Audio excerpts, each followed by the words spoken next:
खुदावंद आपके साथ हो और आपके साथ भी हो। अंजील मुकद्दस संत लूकस के मुताबिक।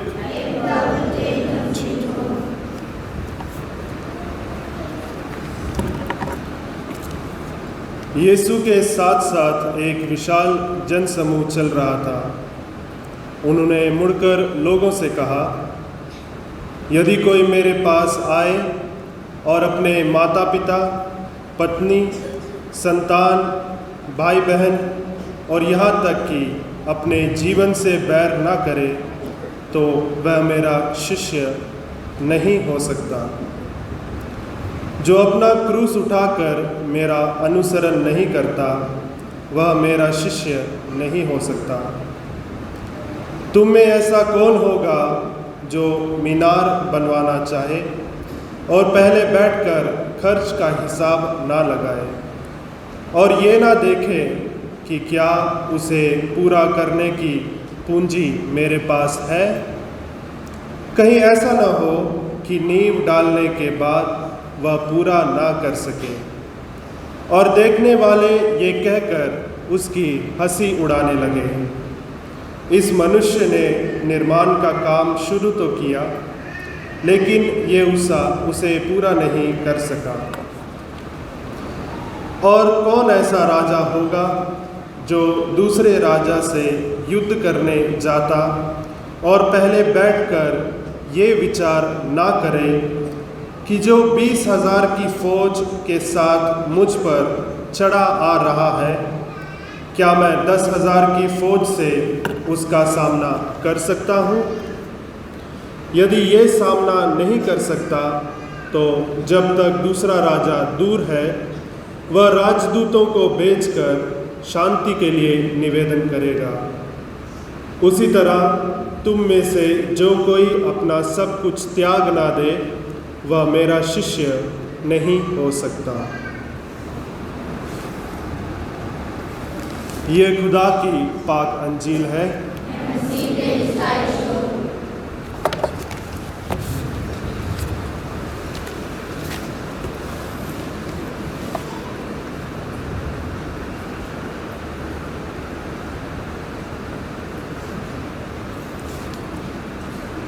खुदावंद यीशु मसीह में प्यारे भाई और बहनों,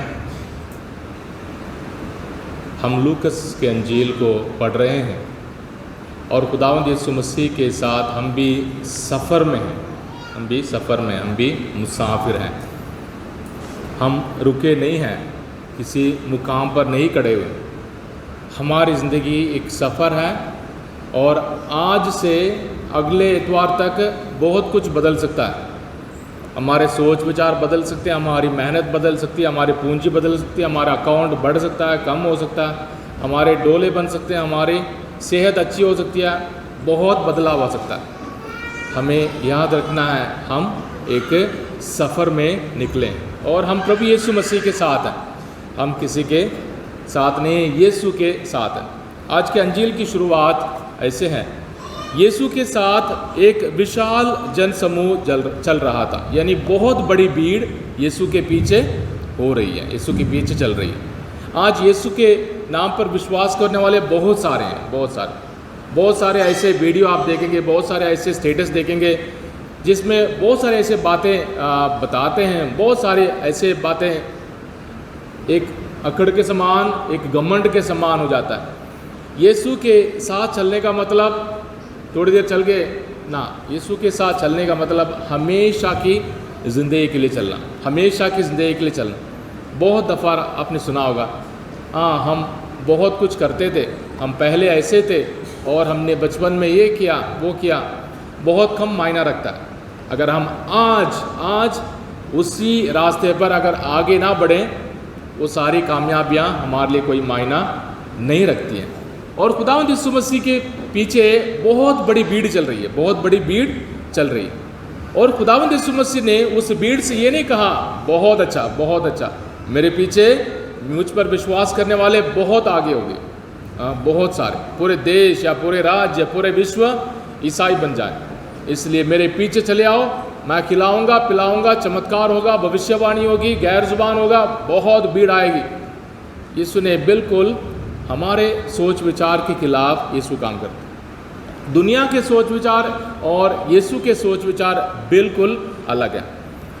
खुदावंद उस भीड़ को देखते हुए खुदावंद कहते हैं, यदि कोई मेरे पास आए और अपने माता पिता, पत्नी, संतान, भाई बहनों और यहाँ तक कि अपने जीवन से भी बैर ना करें, नफरत ना करें, तो वो मेरे शिष्य नहीं हो सकता, वो मेरे लायक नहीं है, मेरे प्यार के लायक नहीं है।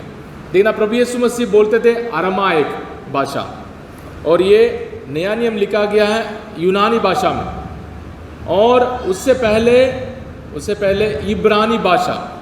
ये इब्रानी भाषा और अरमाइक भाषा में बहुत कम लफ्ज़ें थी, बहुत कम लफ्ज़ें। आज भी कहते हैं 5,500-6,000 के करीब लफ्ज़ें हैं, और उन्हीं लफ्ज़ों को इस्तेमाल करके बातें करते हैं। आप हिंदी ले लें या पंजाबी ले लें या उर्दू ले लें, इनके अल्फाज बहुत हैं, लाखों में, करोड़ों में। इसलिए जब लफ्ज़ों का इस्तेमाल किया जाता है, उसे सोच समझकर उससे बड़े गहराई में जाकर समझना। एक एग्जाम्पल आज के इसी पार्ट में, माँ बाप को नफरत करना, माँ बाप से नफरत और सबसे बैर, तभी यीशु के चेले हो सकते हैं। इसका मतलब क्या है? खुदावंद मेरे माँ बाप को भी त्यागने के लिए, उनके खिलाफ जाने के लिए मुझे बुला रहा है। मत्ती और मार्कुस और लूकस तीनों इस प्रचार को पेश करते हैं, यानी ये बहुत खास है। मत्ती कहेगा, मत्ती के अंजिल में पढ़ेंगे, अगर कोई अपने माँ बाप, भाई बहन, पत्नी, बच्चों को मुझसे ज़्यादा प्यार करेगा, वो मेरे लायक नहीं है।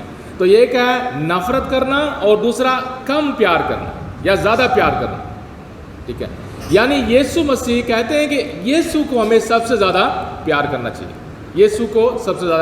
देखना, ये एक अजीब तरीके की शिक्षा है। ये कोई प्रचारक नहीं है, यीशु कोई प्रचारक नहीं है या कोई चमत्कार करने वाला नहीं है। यीशु खुदा का बेटा है, इसलिए खुदा के बेटे होने के नाते खुदावंद यीशु मसीह हमें जो बातें समझाते हैं उसे समझना हमारे लिए बहुत ज़रूरी है। हम यीशु को देखते हैं, उसके बाद रास्ते में हम फंस जाते हैं। मान लीजिए बच्चों ने डॉक्टरी करनी है और उसके बाद रास्ते में कोई लड़का या कोई लड़की मिलते हैं, बड़े अच्छे हैं, उनके साथ दोस्ती हो जाती है और उसी दोस्ती में ख़त्म हो जाता है, डॉक्टरी भी ख़त्म हो जाती है। उसका मतलब मकसद पूरा नहीं हुआ। हमने अपने सेहत के लिए हमने डोले बनाने, अपने सेहत के लिए हमने जिम जाना है, पर जिनके सोच विचार में हमारी ज़िंदगी खो जाती है, तो हम पहुँचे नहीं हैं। अगर हमने बहुत बड़े कामयाबी के रास्ते तक जाना है, जो रास्ता हम अपनाते हैं पढ़ने के और दोस्ती के, खाने पीने का, दिखावे या कपड़े या जो कुछ भी हो, अगर हम उसी में फंस जाएंगे तो हमारी मंजिल रह जाएगी। खुदावंद यीशु मसीह हम सबों को हमेशा की ज़िंदगी देने आए। इसलिए खुदा के सोच विचार को हमें हर रोज़ उस पर गौर करना, उसको समझना। पहले पार्ट में ज्ञान के बारे में, यानी खुदा का प्रज्ञा, खुदा का ज्ञान, खुदा के सोच विचार क्या है, हमारे सोच विचार क्या है। हमारे सोच विचार, हम जानवर हैं, जानवरों की तरह हम सोचते रहते हैं, आज खाने का क्या करना है, वो करना है, ये करना है। हमारे अंदर प्यार है, हमारे अंदर ज्ञान है, फिर भी दुनिया की इस दौड़ में हम इतना खो जाते हैं। हमारी हमेशा ये रहती है, उसको कैसे खुश रखना है, उसके साथ क्या बनेगा और उससे क्या मिलेगा। ये सारी चीज़ें, इंसान होने के नाते ये सारी चीज़ें चलता है, आम चीज़ें हैं, इसमें कोई बुराई नहीं है। खुदावंद यीशु मसीह हमसे कहता है, उठो, अपने सर को उठाओ, अपनी नज़रें ऊपर उठाओ और अपनी मंजिल को देखो, अपनी इज्जत को देखो और उस रास्ते पर जाओ। पहला पार्ट बहुत अच्छा है। अगर खुदा का ज्ञान, खुदा की प्रज्ञा हमें हासिल नहीं होती, अगर हम खुदा के समान सोच विचार नहीं करते, तो हम इस दुनिया के रहते। अगर खुदा की आत्मा हम सबों को हासिल नहीं होती, देखना पुराने अहदनामे की बात है, यहूदियों की ज्ञान की बात है, यानी खुदा का आत्मा हम में वास करता है, हम पवित्र आत्मा के मंदिर हैं। अगर पवित्र आत्मा का मंदिर हम नहीं होते, हम दुनिया के तौर तरीके के मुताबिक ही हम सोचेंगे, दुनिया के समान ही हम सोचेंगे, दुनिया के समान ही चलेंगे और दुनिया के समान में हम खो भी सकते हैं। बहुत अच्छी बात। तो अभी अंजील को हमने समझना बहुत ज़रूरी है। जैसे हम पहले भी बोलते हैं, पहला पाठ और अंजील जुड़े हुए हैं और दूसरा पार्ट हम सबों के लिए एक नमूना लेकर आता है, एक मिसाल लेकर आता है, एक उदाहरण लेकर आता है। अंजील में जैसे मैंने कहा अरमाइक और इब्रानी भाषा में बहुत कम अल्फाज हैं, इसलिए उस भाषा को समझना हमें बहुत ज़रूरी है। यीशु ये नहीं कहना चाहते हैं कि अपने माँ बाप को हमें नफरत करना चाहिए ना, यीशु ये नहीं कहना चाहते हैं कि हमें अपने माँ बाप को कम प्यार करना चाहिए। बहुत सारे ऐसे प्रचारक हैं, यीशु को ज़्यादा प्यार करो, अगर माँ बाप आपके नहीं मानते उनको छोड़ दो। बहुत सारे ऐसे मिसाल हैं, ऐसे मिसाल हैं हमारे आसपास देख सकते हैं। खुदा के लिए मैं तुम्हें छोड़ दूंगा, खुदा के लिए मैं तुम्हें मार भी सकता हूँ, मुझे असली ईमान पता चल गया, मुझे असली कलीसिया पता चल गया, मुझे खुदावंद यीशु के वचन मुझे समझ में आ गया, वचन समझ में आ गया, मैंने उसी वचन में रहना ना। ये खुदा के हुक्म के बिल्कुल खिलाफ है। चौथा हुक्म क्या कहता है? माँ बाप की इज्जत करने। ये नहीं कि माँ बाप दूसरे ईमान में चले जाएं, इधर चले जाएं, माँ बाप मेरी बात ना माने इसलिए नहीं, ना, इसलिए इसे समझना बहुत ज़रूरी है। खुदावंद कहता है कि अपने माँ बाप को नफरत करो, नहीं तो मुझे मेरी लायक तुम नहीं हो। अभी समझने की कोशिश करें, उसके तुरंत बाद जो आयत हम पढ़ते हैं वो हमारे लिए सबसे बड़ी ज़रूरी है। जो कोई अपना क्रूस उठाकर मेरा अनुसरण नहीं करता वो मेरे शिष्य हो नहीं सकता।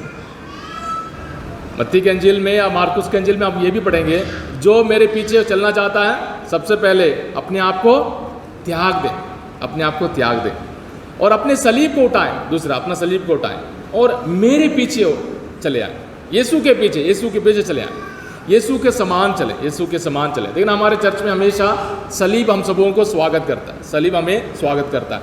शायद हमारे लिए आदत पड़ गया यीशु नंगे उस हालत में टंगा हुआ है, हमारे लिए कोई फ़र्क नहीं पड़ता, वही पुरानी कहानी, यीशु तूने सलीब पर मेरे लिए जान दी और पर मुझे कोई परवाह नहीं है, आदत के मारे परवाह नहीं है।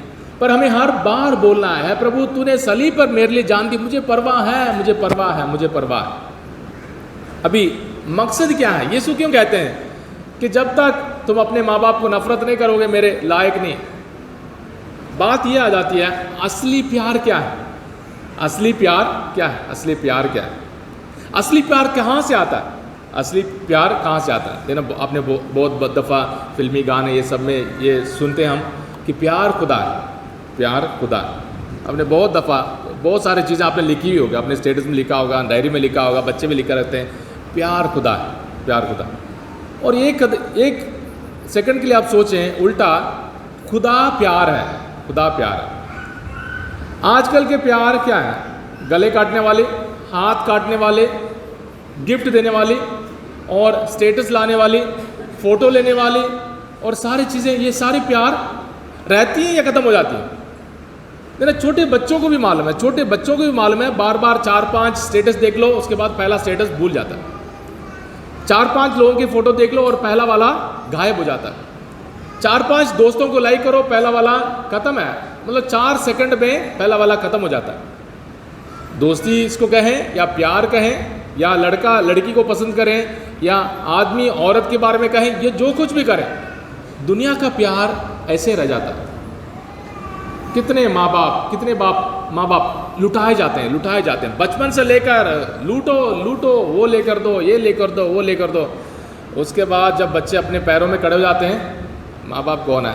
चलो परे हो जाओ, मेरी बात अगर मानना है तो मानो, नहीं तो मुझे मोटरसाइकिल लेकर दो, वो लेकर दो, नहीं तो फिर मैंने आपकी बात नहीं मानी। दुनिया का प्यार हमारे परिवार में भी, हमें से हर एक परिवार कोई ना कोई जख्म को लेकर चल रहा है, कोई ना कोई नफरत को लेकर चल रहा है, कोई ना कोई चोट को लेकर चल रहा है। तो हमारे लिए आज खुदावंद यीशु मसीह का सबक है, असली प्यार प्रभु यीशु मसीह का प्यार। ध्यान से सुने, असली प्यार खुदावंद यीशु मसीह का प्यार है। ठीक है ना? पुराने अहदनामे में खुदा के बारे में बोलते थे, खुदा डराने वाला, खुदा सज़ा देने वाला और खुदा के लिए कुर्बानियाँ चढ़ाना, खुदा के लिए चढ़ावा ले आना और खुदा के लिए दान देना, सब कुछ। खुदावंद यीशु मसीह ने हम सबों को इन सारी बातों को बदल कर एक ही बात में रख दिया है। हमने यीशु के समान प्यार करना है, यीशु के समान जीना है और यीशु के समान जान देने वाले प्यार को हमने दान करना है।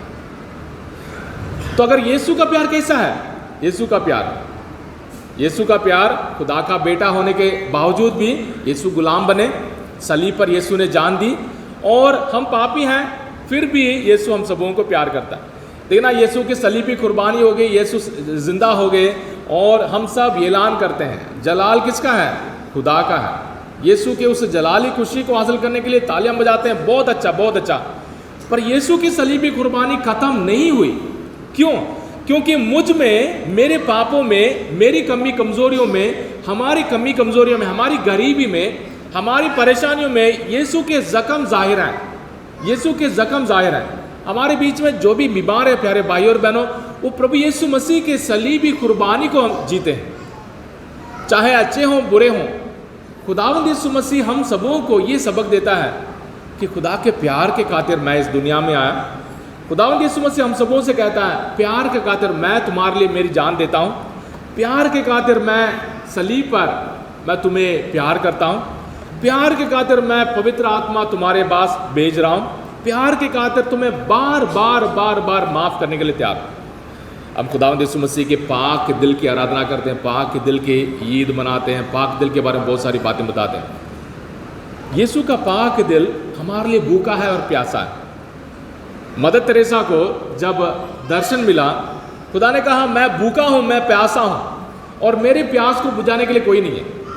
और खुदा का प्यास क्या है, खुदा के लिए भूख क्या है? खुदा का भूख है हमारे पापों के लिए। हम अपने पापों को खुदा के हवाले करें, अपनी कमी कमजोरियों को खुदा के हवाले करें, हमारे पापों को, हमारी बुराइयों को, बुरी आदतों को, हमारे लालच, हमारे दुनियावी गुलामी को प्रभु के हवाले करें, ताकि खुदावंद अपने दिल में हम सबों को पाक बनाने के लिए और ताकत हम सबों को दे। हम में से कितने लोग हैं, कोई विधवा है, कोई घर में परेशानी है, कोई लड़ाई झगड़ा है, कोई बच्चों को लेकर बहुत सारी परेशानी। हम अपने आप को कितने बार कोसते हैं, मेरी हालत। हम दूसरों को कितने बार ओ बेचारा, ओ बेचारी। नहीं, हमने प्रभु यीशु मसीह के उस प्यार में हिस्सेदार होना है। हम में से कोई बड़ा छोटा नहीं है, हम में से कोई बड़ा नहीं है, ये अमीर है, बहुत बड़ी कोठी है, उनके पास गाड़ी है, ये सारी चीज़ें दुनिया की हैं, दुनिया की रहेंगे और दुनिया में ख़त्म हो जाएंगे।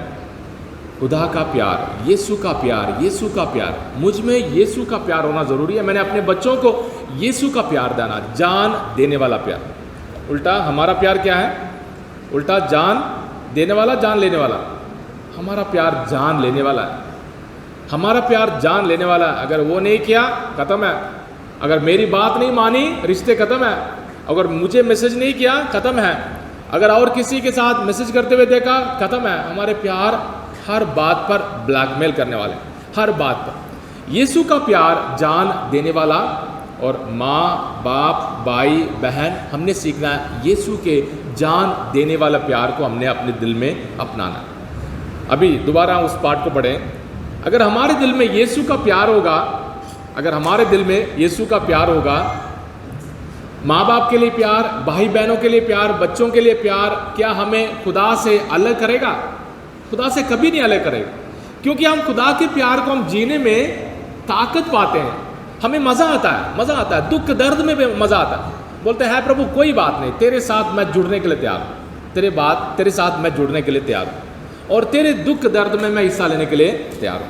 आज का दूसरा पाठ हम सबों के लिए बहुत बड़ी एक मिसाल है। हमने से हर एक के लिए मिसाल, एक बाप के लिए उसकी पत्नी के बारे में सोच सकते हैं, या माँ के लिए बच्चों के बारे में सोच सकते हैं। एक बहुत बड़ी एक मिसाल है। ओनेसिमुस एक गुलाम था। देखना, पुराने ज़माने में गुलामी चलती थी, तो मालिक उसके अपने गुलाम रखता था काम करने के लिए सारे चीज़ें, अब लोगों को बेचते थे। ओनेसिमुस एक गुलाम है, और उसने फिलेमोन के पास काम किया था। देखना, ये पत्र को हमने बाइबल में रखा है। इसका खास मकसद है, एक ही बाब है, एक ही अध्याय है। देखना, दूसरे चर्चों में और जाएंगे, ये सारे हर एक बात को हम नहीं पढ़ते, क्योंकि यहाँ हर खजाने को हम निकालते हैं। ओनेसिमुस एक गुलाम है, और उसने फिलेमोन के पास काम किया था, गुलाम की तरफ काम किया था। उनके बीच में कोई लड़ाई, ओनेसिमुस भाग गया। और अभी अब किसके पास है? पौलुस के पास। देखना, पुराने ज़माने में जैसे हम गाड़ी खरीदते हैं, लोगों के ऊपर नंबर लगा हुआ है। अगर उसका मालिक नहीं पता चला तो दोबारा उसको जेल में जाना पड़ेगा, उसको दोबारा गुलाम बनना पड़ेगा। तो ओनेसिमुस पौलुस से सिफारिश मांगता है, और पौलुस कहता है मैंने उसको बाप के समान उसे गोद लिया है, मैं उसके लिए एक बाप के समान। देखना एक गुलाम है, उसे बपतिस्मा दिया होगा और उसके लिए सिफारिश करता है। किसके पास? फिलेमोन के पास। देखना फिलेमोन के नाम संत पौलुस का पत्र, हमारे लिए नहीं है, या कलीसिया के लिए नहीं है, कोरिंथ के लिए नहीं है, नहीं, फिलेमोन के लिए खास मुद्दा है। कहता है कि इस गुलाम को वापस ले लो, गुलाम के समान नहीं, एक भाई के समान। वो मेरा बेटा है, एक भाई के समान वापस ले लो। और जो भी चुकाना होगा, जो भी खर्चा होगा, या जो भी उसने कुछ देना होगा, या जो कुछ तुम्हारे ऊपर भारी पड़ेगा, मैं उससे पूरा करने के लिए तैयार हूँ, मैं उससे देने के लिए तैयार हूँ, मैं उसे पैसे के रूप में या किसी भी बात में मैं वापस देने के लिए तैयार हूँ। हम में से कितने लोग खुदा के प्यार को जाहिर करने के लिए तैयार हैं? खुदा के प्यार को जाहिर करने के लिए माफ़ करना पड़ेगा, खुदा के प्यार को जाहिर करने के लिए हमें माफ़ी मांगना पड़ेगा, खुदा के प्यार को जाहिर करने के लिए हमें दूसरों की तारीफ़ करनी पड़ेगी, खुदा के प्यार को जाहिर करने के लिए दूसरों में देखना पड़ेगा ये भी खुदा का बेटा है, ये भी खुदा की बेटी है, सलामती के साथ रहें, खुदा उसे भी बरकत दें, खुदा इस परिवार को भी ताकत दें। हमारी आँखें आँख से भर जाती हैं दूसरों को देखकर, हमारी आँखें आँख से भर जाती हैं कि हम दूसरों को खाने पड़ते हैं, लफ्ज़ नहीं निकलेंगे, हम बोल नहीं पाते, फिर भी हम अपने आँखों से दूसरों को खा जाते हैं। खुदावंद हम सबों से कहता है उसका प्यार जान देने वाला प्यार है, उसका प्यार जिम्मेदारी लेने वाला प्यार है, उसका प्यार बहुत मुश्किल रास्ता है। इसलिए हम सबों को ईसाई होने के नाते हमें अलग रास्ता अपनाना, दुनिया का रास्ता नहीं, यीशु का रास्ता। मैंने सलीब को गले से लगाना, मैंने सलीब को गले से लगाना, और इसे हमें परिवार के साथ जोड़ना बहुत बहुत ज़रूरी है। क्रोएशिया एक देश है, क्रोएशिया फुटबॉल टीम बहुत मशहूर है। क्रोएशिया के लोग बहुत पक्के कैथलिक हैं, बहुत मजबूत कैथलिक हैं। शादी के टाइम उनका एक बहुत खास रिवाज है, शादी के टाइम एक खास रिवाज है। जब फादर के पास आते हैं लड़का लड़की, सबसे पहला सवाल होता है, क्या तूने अपने सलीब को पहचान लिया? क्या तूने अपने सलीब को पा लिया? तो लड़का बोलता है हाँ, मैंने अपने सलीब को पहचान लिया और मैंने अब सलीब को लाया है। और शादी के टाइम वो एक सलीब लेकर जाते हैं, बहुत बड़े बड़े ये जो गुच्छे के जो क्या बुके वाला लेकर जाते हैं, उनके पास होता है एक सलीब। और शादी पढ़ने के बाद लड़का और लड़की उस सलीब को किस करते हैं। देखना वेस्टर्न कंट्रीज़ में एक दूसरे को किस करते हैं, पर क्रोएशिया में कैथलिक कलीसिया में उस सलीब को किस करते हैं। देखना इसका मतलब कुछ भी नहीं है, कोई बुरी बात नहीं है, क्या जितने दुखी वाली बात ना, यीशु का प्यार, सच्चा प्यार सलीब में हमें नजर आता है। जिस वक्त मेरी बीवी दुखी है, परेशान है, बीमार है, सलीब मैंने बनना है, असली प्यार मेरा है, असली प्यार मेरा, उसे तसल्ली देना, उसे मदद करना और उसे संभालना मेरा काम है। सलीब डराने वाला नहीं, सलीब चंगा करने वाला, सलीब गले से लगाने वाला, सलीब जान देने वाला। और जिस वक्त मम्मी डैडी या कोई भी हो, मुझे तुरंत सलीब बनना है, यानी हमने एक दूसरे के लिए सलीब बनना, दुनिया के तौर तरीके से नहीं, दुनिया के तौर तरीके सलीब बनकर मैंने उसको मारना है, उसको अत्याचार करना ना। खुदावंद के सलीब को गले से लगाने से प्यारे भाई और बहनों हमारे दिल बड़े हो जाते हैं, हमारे प्यार और भर जाते हैं, हमारी उम्मीद भर जाती है हमारे दिल में। इसलिए आज खुदावंद हम सबों से कहता है, जो मेरे पीछे चलना चाहता है वो अपने सलीब उठाकर मेरे पीछे चले आए। बहुत सारी बातें हैं, योजनाएं बनाने के बारे में, मीनार बनाने के बारे में, राजा जो युद्ध में जाता है, ये सारे हमारी एक लड़ाई है रूहानी, आज के लिए नहीं है, आज की चंगाई नहीं है, आज की पढ़ाई नहीं है, हमेशा की ज़िंदगी है। इसलिए सफ़र में हम भी आगे बढ़ें। इस पाक कुर्बानी के दौरान खासकर खुदा से दुआ मांगे, खुदा से बरकत मांगे, हमारे परिवारों के लिए, हमारे बच्चों के लिए, हमारे नौजवानों के लिए, खासकर कमज़ोर भाई बहनों के लिए। खुदा की मेहरबानी, खुदा की सलीबी कुर्बानी हम सबों को बचाएं। आमीन।